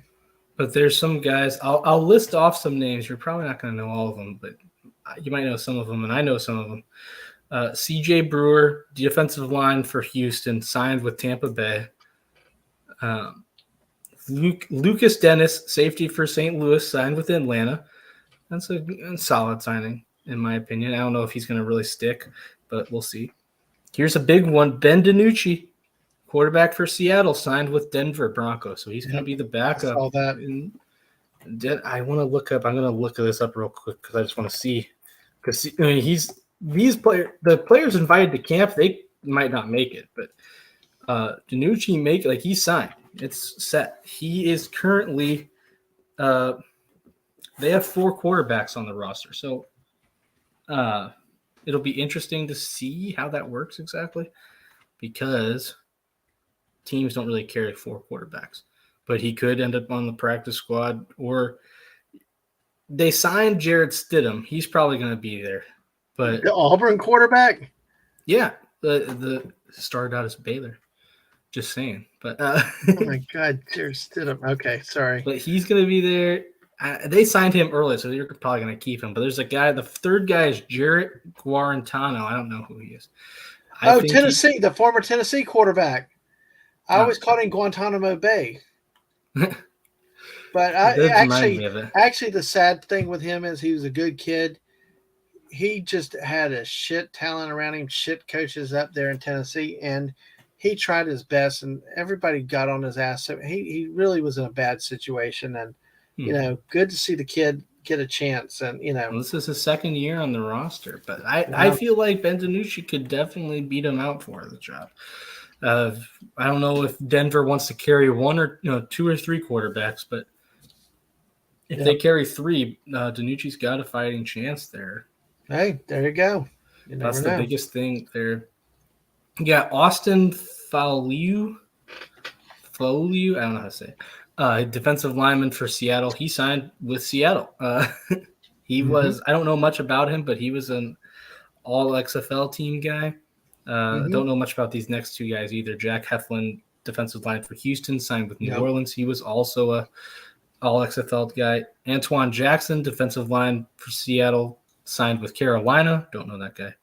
Nico Lalos, linebacker out of Seattle. There's a lot of Seattle guys here, signed with New Orleans. I also don't know that guy. We got another St. Louis guy, LaCale London, defensive lineman, the guy who totally should have been on the XFL, all XFL team, signed with Atlanta. So Atlanta made some good grabs here. 2 St. Louis guys. Here's a name: John Parker Romo, kicker for San Antonio, is signed with Detroit. So I want to see who's Detroit's kicker. Oh, they signed the. I remember this guy. I think he's gonna. I could 100% see him win this game because the guy that he's backing up has been on and off teams like no one's business. But I always remember this guy because it's just funny. Let me look up. I think he played for Wisconsin. If I want to be, Oh God, not a quarterback, please, Jack Cohn. he's not. No, it's no. This is the guy, the kicker, John Parker Romo, that he's going to be competing with. Man, but it's maybe he didn't because it says he played in ACC. But I always remember because his name is Michael Badgley, and they called him the Money Badger instead of the Honey Badger. And it's funny because he's not been very good in the NFL. No, but that's why I'm thinking, like, you're looking at a team. Michael Badgley has been all around the league, and they're signing John Parker Romo. If he keeps it up, I think he's got a good shot at winning that job. So I'd love to see him, to give me another reason to root for Detroit. Besides the fact that I've got 2 other players of them on my fantasy team. You in fantasy. Maybe I can pick up John Parker Romo on my fantasy team. Well, he could be my kicker, but I've got Greg Zuerlein, who I've got a soft spot in my heart for Zuerlein. He was original St. Louis boy on those very rough Rams days where, the highlights of our team was Johnny Hecker and Greg Zuerlein. Greg Zuerlein missing a 70-yard field goal wide left. He had the distance, just didn't have the accuracy. Johnny Hecker. Dude had a boot. And Johnny Hecker, punter from Oregon State, I think. He was such a good punter. And he was a guy who, you talking about fake punts, big thing in the NFL or in the XFL. He constantly did it because he was probably better than our damn quarterback. God, he was. There you go. It was frustrating because that team sucked, but man, it was like, man, how did we put together like one of the best special teams units ever? And the rest of our team was awful. I got you. 2 more guys. Bryce Thompson, safety out of Seattle, signed with Miami. He's good. I've seen some highlights of his. And then offensive lineman Barry Wesley from Seattle to Atlanta. So those are the guys. Hey. Yep, 54, like the article also talked about, was 54 being those are the guys invited. We talked about those in our what's it called? Our other Friday streams. I posted all those guys, but out of those guys, those 11 have already got contracts, which is pretty cool. It doesn't necessarily mean they're going to stick around, but camps are just kind of voluntary. And, you get in there. Once you sign a contract, even if you get cut, you get paid. So, and the thing is you want to get on the field. You want reps. You want film on you. You want to be seen. If you're not playing, if you're not being evaluated, then you're not going to get a chance. So you just got to be there and keep pushing and keep fighting through it. And you never know that you have the Kurt Warners, and you never know. Just be on the right place at the right time. Hell, Tom Brady should have never been an NFL starting quarterback. When you look at him statistically, a low 6th round draft pick, he should have never he should have been carrying a clipboard most of his career, but it took one injury to Drew Bledsoe at the critical time of year that and the rest is history. So, and I think too, the cool thing about these contracts, like I said, you can just get cut, but you're making some money. And you talk about this. We've talked about all these guys, especially quarterbacks. We say, how did this guy get signed? You've talked about it like, hey, they just want camp arms. Yeah. But once you sign a guy to a contract, they're a little bit more invested in you than just a camp arm. They think that you can be a guy who potentially makes the team, and they want to make sure, because that's another thing. Some players, like Ja'Cory Pearson, he got invited to 3 different camps. If you're just invited to a camp, you can switch anytime. Once you sign a contract, they're saying, hey, we want this guy, and you can't have him. So that's a big deal. Absolutely. So, all right, let's put a bow on the XFL. Let's move on. We don't plan on doing USFL, but if I see interesting news stories in the next few weeks when we do this, actually, there may or may not be a show next Monday night because we will be on the verge of starting our trip. So, but when we return, we shall see what will happen. But hey, let's go into something a little bit different. Thanks to the great Balzette out there, one of the great mods here at the channel, who really lays the hammer down in Fortnite. So much appreciated. Came an article. Esports is becoming a big thing too. Not just regular sports, but esports, video games and stuff. Well, this article was interesting. It's kind of weird how it works because we always think the Olympics are every 4 years, that time when they come together and blah, blah, blah, and all that stuff. But here's what the article. Fortnite is headed to the Olympics as an official esport. Now, it sounds like this is not happening when the next 4 years, and these people don't go to the Olympic Village, but the event will be held virtually on a Fortnite creative island created just for the event, showcase the marksmanship of Fortnite's best sharpshooters. if you can't make it to Singapore on June 24th, the competition will be live streamed through the official Olympics website and through the organization's social media channels. Hey, we got stunning out there. Hey, oh shit. Yes, Balzette came up with this article. But yeah, it's an official Olympic esport. It'll be part of the inaugural Olympic Esports Week lineup. It takes place in Singapore. It's a 4-day festival of virtual sports and gaming created by the IOC. See a dozen players from the Fortnite Champions Series competing in a sharpshooting competition backed by the International Shooting Sport Federation.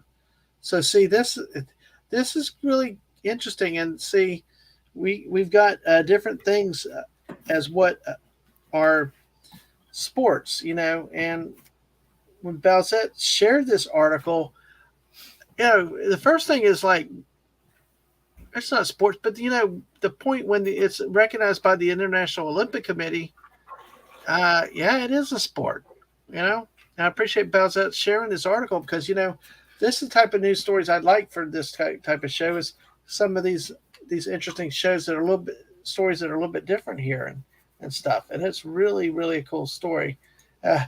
Brian Hepburn says they better have Wii bowling. That's when the fights will start. So I'd love to see that. Well, hey, they say in addition to Fortnite, other games included at the event are Gran Turismo, Just Dance, Swift Cycling, and web chess. I'm interested to see web chess, just because I thought they already had chess.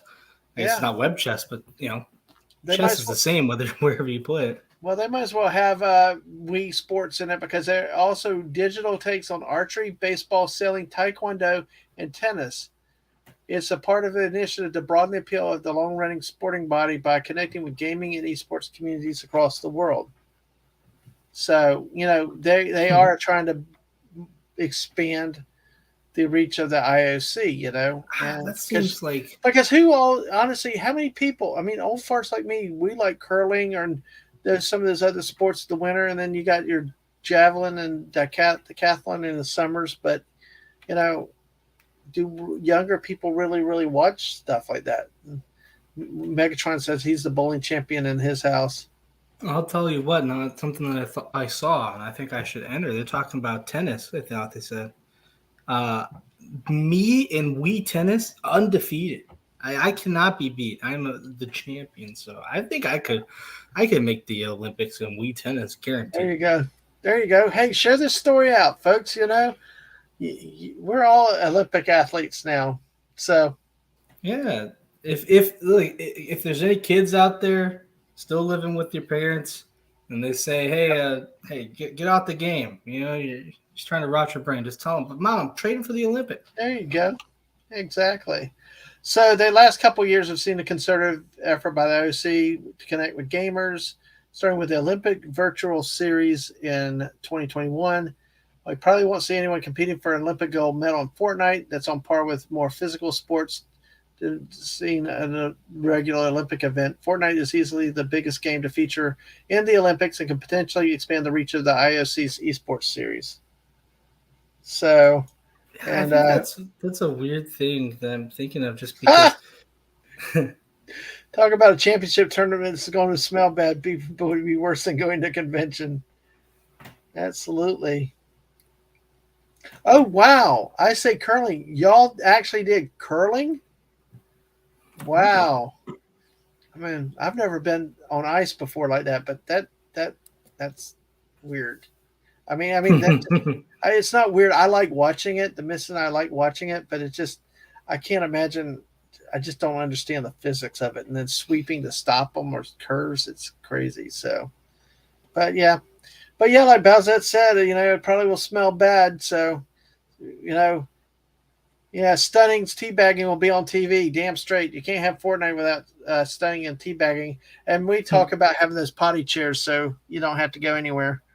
Save it for the problems for the good old, Eric Hartman and that stuff with the World of Warcraft thing. So, yeah, it's weird. I wonder why they're doing how they're doing, because they're adding Fortnite to it, which is certainly a big deal. But all the other games they listed, besides I guess Gran Turismo, Mm-hmm. I don't think they're very big games, at least for esports. There's a ton of big esports. I don't watch them. Yep. Sometimes I wonder if I should give them a shot, but uh, there's a lot of big esports games that you could get into, and they didn't name a ton of them. So I'm wondering. Yeah, so it could be. So, all right. Well, let's hit one more. Let's hit one more story. I'm going to save the 12 team. There's an article about the college playoff expansion. I'm going to save that for next time since we're at an hour and a half now. Um, Glad everybody's been here tonight. I hope my Auburn fans are around, come back because we'll talk some more college football next week. And let's see. Yeah, Bowset's called it the DX shitter. And then about Stunning's got the Homer's toilet chair. Yes. Okay. And Brian said, I've always watched the championships, but he started watching it with me. Then there was a place I had curling and fencing. Curling moved to the Sharks Ice on South 10th Street. Oh, that is awesome.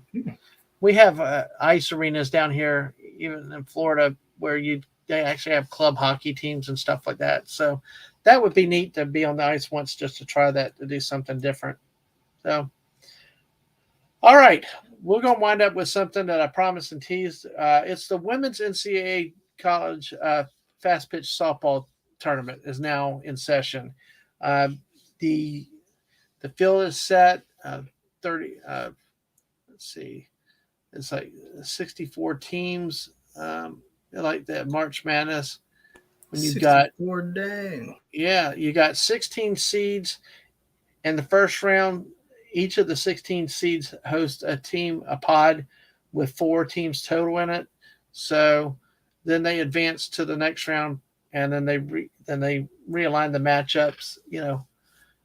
We'll show it here like this. I'll show this here because this is what it looks like here. As for in the bracket format is down here. So what we have here is okay. So it's like a kind of a round robin to start off. yeah. So let me go here because what we see we got it's almost like the NCAA men's basketball with regions, but they have them on campuses starting like Oklahoma will as the top overall seed. They're going to host this first series here. Okay.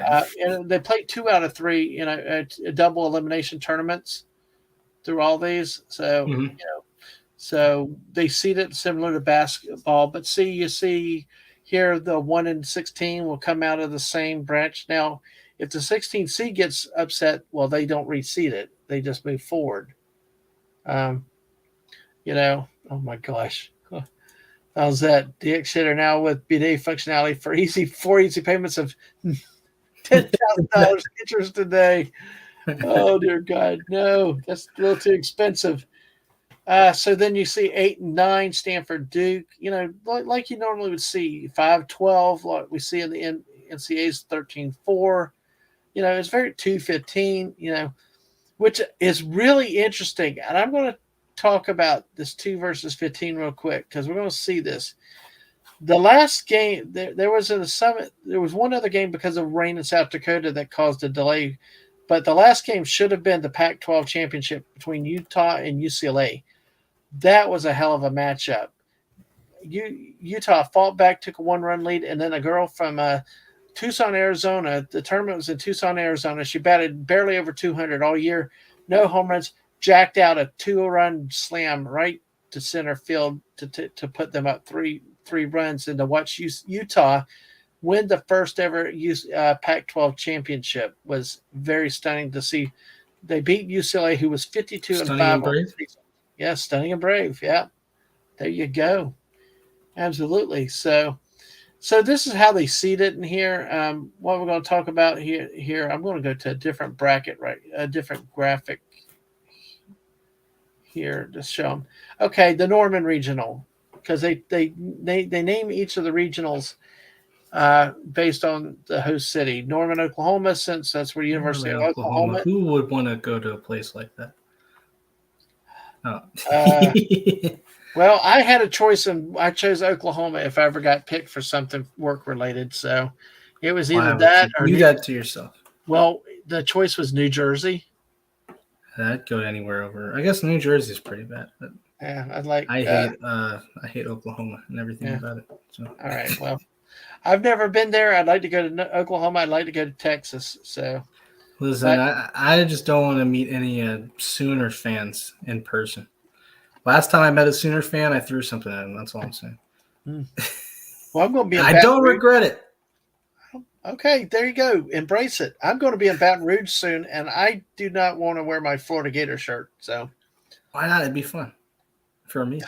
Oh, and well, that's that goes what where my it comes mom. back. I tried to wear. I tried to convince my mom to let me wear a Cardinals jersey last when I was like 11 years old, going to Chicago, and she's like, "Yeah, no, we're not letting Yeah. you wear No, that." I don't.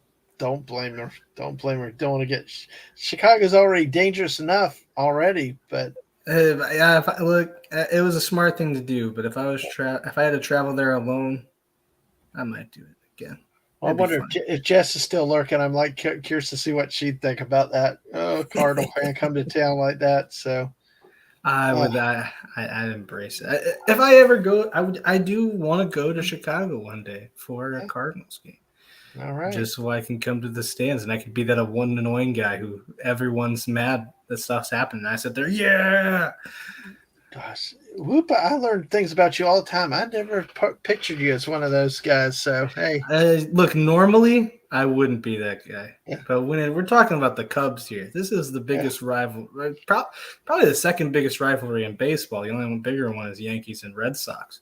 Cubs and Cardinals, it's ruthless. absolutely. So, But the difference is, I would never do something to a Cubs fan. I've got some Cubs no, fans I friends; they're know. fine, and they're kind of respectful. Now, Sooners fans, Yeah, listen, this guy, that's what I'm saying. This guy, yeah. he was sitting in the seats, in the fan seats. There's a student seats. He doesn't belong here. How does he get here? Get out of here. You don't belong here. Get out. It's illegal for you to be here. Uh, and then he's sitting there, and one of our players goes down with an injury, and they're all cheering. So I'm like, that's Mhm. it. So I threw something at him. I'd do it Yep. again. I agree. So hey, and I'm curious now because I really am I love women's college softball. I think it's great, fast paced. It's not like it used to be. I'm wondering, you guys out in the chat, ladies, guys out in the chat, how many of y'all do like watching women's college softball, especially when it gets down to tournament time? It's because I remember watching it many years ago. It just seemed like it was all walks and slap bunt hits, but nowadays they actually really hit the the ball around. And it's, yeah, love women's tennis. Yep. I'm curious if anybody else out there that's still lurking and watching Brian or Mikey or anybody else. What do y'all think about college softball? Because it's really interesting to see. I'm curious to see what people think. But like we talked about here, like in the Norman Regional, Oklahoma's top overall seed. They're the top ranked. They'll play Hofstra, which would be the weakest seed in all of the seeding that's there. And they also have Missouri and California in there. As you can see, you got two games on Friday. Then the winner game one plays winner game two. Then on Saturday, loser game one, loser game two play. So then there's one elimination there. So then the winner of game three plays the loser of game three. So till you get the double winner. So on Sunday they would play the undefeated team, and then if winner game three beats the winner of game five, then you got to have the rematch. So it's best two Oh, out so of they got three like a there. consolation bracket, kind of. Mm-hmm. Yeah. Yep. Absolutely. That's cool. So That's a very cool format. I like it. yeah, it's really a good format to see, and you give the teams a chance to everybody two losses. So the second seed overall was UCLA Bruins. They host Grand Canyon. Liberty and San Diego complete the regional. The same format. Winners, losers go through there. Tallahassee Regional. The Tallahassee, Florida State Seminoles are the third overall seed. They start playing with Marist. Also have South Carolina UCF in this bracket. South Carolina made the SEC championship game against Tennessee before they fell, which is interesting. I'm going to remark some about Tennessee in just a moment.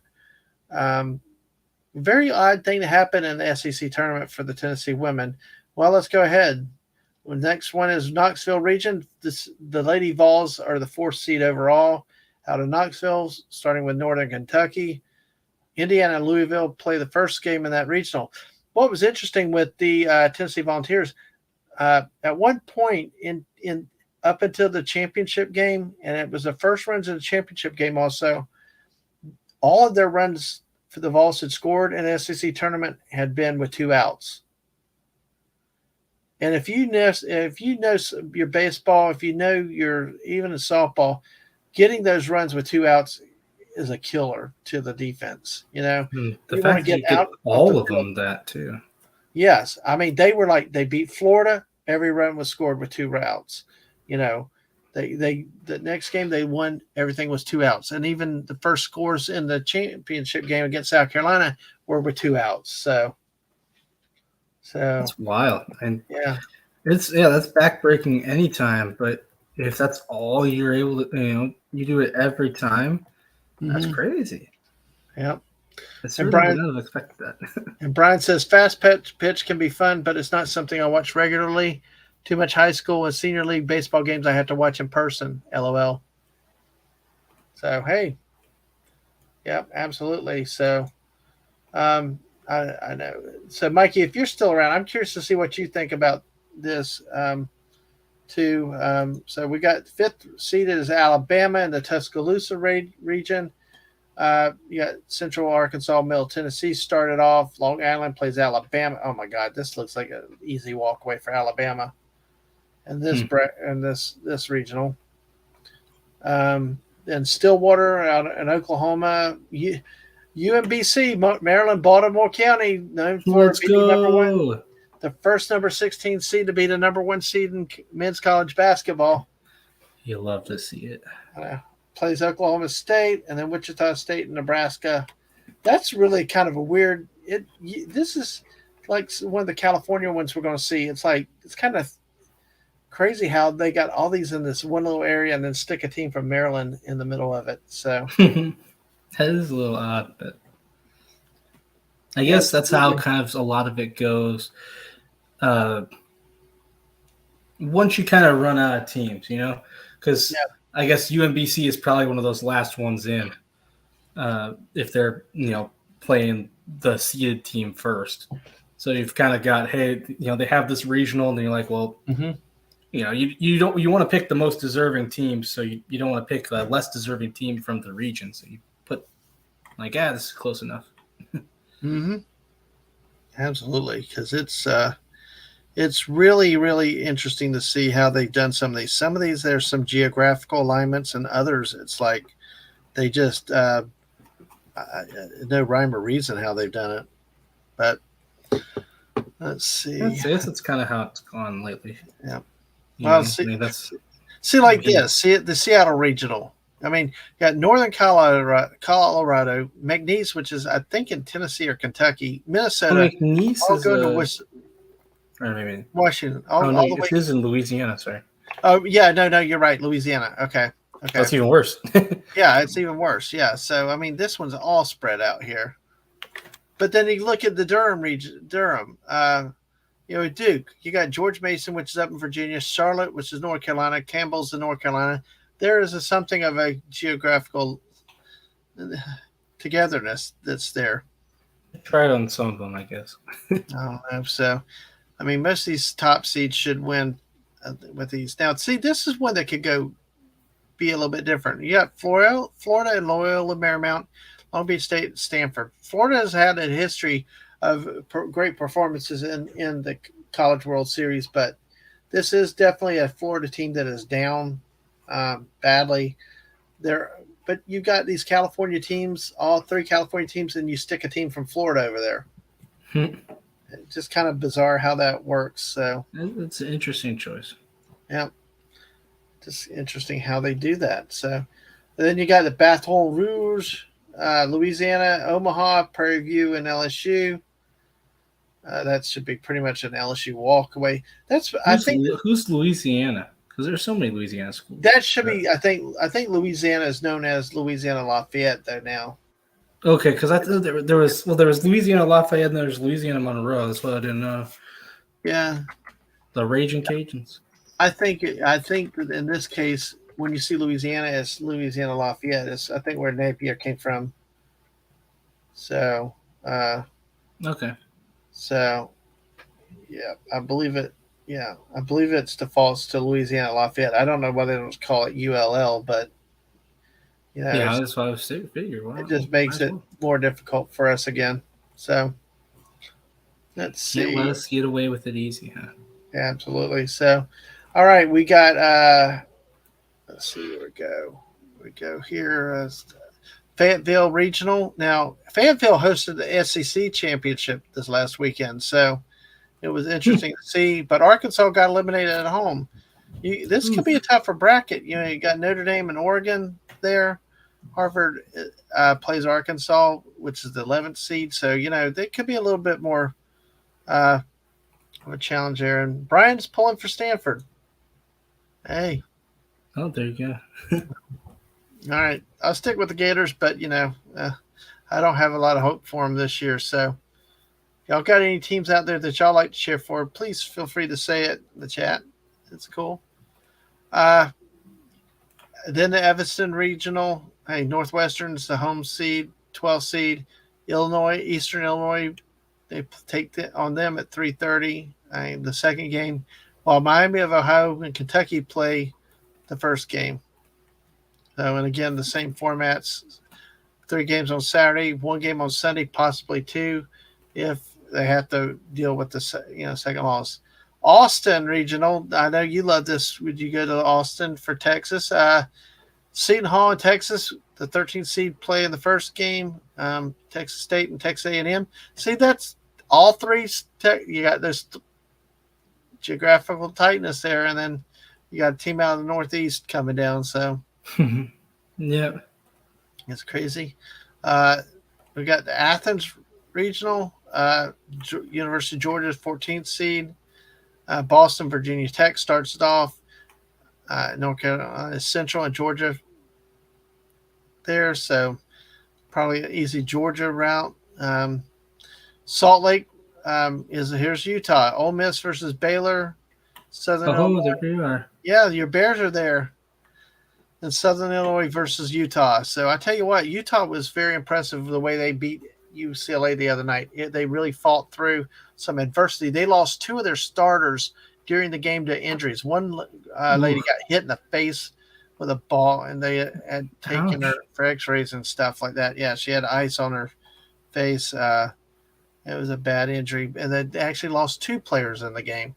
So, and the last regional is the Clemson Regional. Clemson's a 16th seed, so you've got them hosting UNC Greensboro, followed by Cal State Fullerton and Auburn. Hey, Auburn fans, if any of y'all are still left, we got an Auburn sighting for you guys. So we talked about Auburn twice tonight. Jared Stidham and Auburn women's program. So hey, but yeah. See, that's funny. I guess I know he did play for Auburn, but it's funny that you say, "Oh, Auburn." I always think of him as the Baylor kid. That's where he played. absolutely. So He was pretty good on those teams. Well, I mean, so he was barely got a chance because he got hurt real quick. But yep. So here's the brackets again, folks. Here's the brackets. Action starts on the 19th. So pick your favorite team, see where they go, and see like the Gators over here have to get through Stanford, Duke. Actually, if the Gators to make the final 8 to the whole series is known as the College World Series, but the final 8 go to play in the actual World Series. So I think actually, if anything, Florida stands a chance being in the middle bracket there with Stanford and Duke. If you get hot, that's all that counts. And I mean, we saw it with Arlington in the XFL. All it took was get hot at the right time, and Mm-hmm. it's not about how well you've done all season. It's about when you get hot. So Yeah, you're totally right. absolutely. So anyway, hey, we talked some women's sports. I love talking women's sports. So hey, have some Woohoo. fun with it. It'll be fun to see, see what happens. And I enjoy watching. I enjoy watching the Women's College World Series. So, but hey, well, on that note, I think we were about 2 hours. We'll call it a wrap because I've got one more story that I've got, but you know, it'll do it more justice another time earlier in the evening, talking about the potential ramifications, how things will look when the NCAA men's football goes into a 12-team playoff format. So, but hey. Well, Whoopa, thanks for joining me tonight. Any other comments or things that you want to talk about that we may have overlooked or skipped?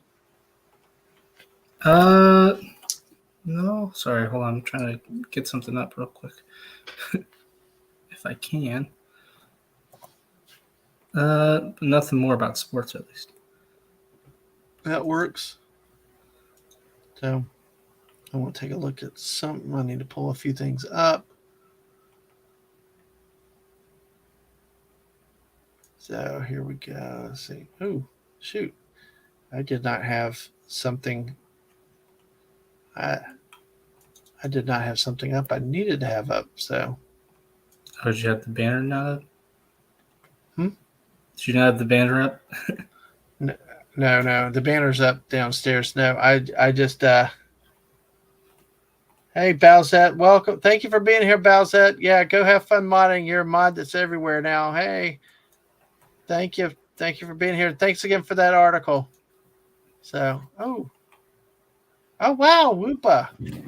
Yeah. Awesome. So So you're returning to streaming? I'm finally getting back to streaming, and I'm going to be playing some. The people voted, and they want me to play a retro game, and I'm playing Kirby's Dream Land, the original. You can see, you look at this white guy over here, and you think, well, that doesn't look like Kirby. Well, that was the original Kirby. Oh, wow. Well, he's I'll got be the playing. arms. Yeah, I'm playing, and this is the little guy I made. That's what I made my profile picture for. And the Well, Whooper and a Kirby mix. So yeah, this Friday at 7 p.m. Central Time, I'm gonna be playing some Kirby's Dream Land, the original on Game Boy. Man, I can be playing on Game Boy, but that's what it was originally on. Okay. Well, welcome. So yeah, it's a big deal. Whoopa is back. Yay, Whoopa. I know it's been a Hopefully, while. So, hopefully my internet cooperates with me. It's been working so far. So knock on wood, pray, whatever you need to do to make my internet cooperate with exactly. me. Exactly. Well, good job. Congratulations. So, that's awesome, Whoopa. So, hey, make sure y'all go support him Friday night at 7. So, I appreciate you. Appreciate your help tonight because we got to wrap up the XFL season this year. Uh, so appreciate your, doing that. We did March Madness together. We did XFL together. Really appreciate you being here for that. I appreciate all of y'all out here tonight. So this week is going to be mostly gaming streams at times. Wednesday night I should have a chill chat, but it's going to the format of that might be a little bit different. It may be playing a Ticket to Ride game and talking. Not sure exactly how that's going to do because we had to reschedule something. Thursday and Friday probably could be gaming also. But actually, Friday night probably will be another Friday after dark, folks. So um, I've talked to Mark. So I will probably not stream till late night, probably 10, 11, like we used to do the fortnights after dark. Hope to see you there for some fun and a raucous time, and we're gonna have some fun together. So, but a couple things here. I'm just going to show you, and we'll go out here with this. So, let's see, the biggest stream, they're all big to me, but hey, next Sunday night, I'm doing a show and tell with Empire Strikes Back as the theme.